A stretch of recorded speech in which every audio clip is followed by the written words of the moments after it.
Bird flu म्हणजे काय? H5N1 नावाच्या व्हायरसमुळे होणारा हा आजार आहे.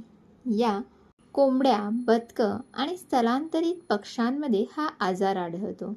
तो संसर्गजन्य आहे. स्थलांतरित पक्ष्यामुळे तो जास्त पसरण्याची भीती असते. हा आजार गायींसारख्या सस्तन प्राण्यांना सुद्धा होऊ शकतो.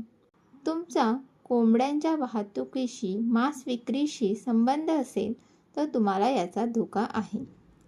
या संक्रमणाची लागण माणसाला झाली तर श्वसन यंत्रणेवर याचा परिणाम होतो, तसेच न्यूमोनिया होण्याची शक्यता असते. ते यामध्ये डोळे येणं अशी लक्षणंसुद्धा दिसतात. अंडी आणि चिकन खाणं बंद करायचं का? तर असं करायची काही गरज नाही.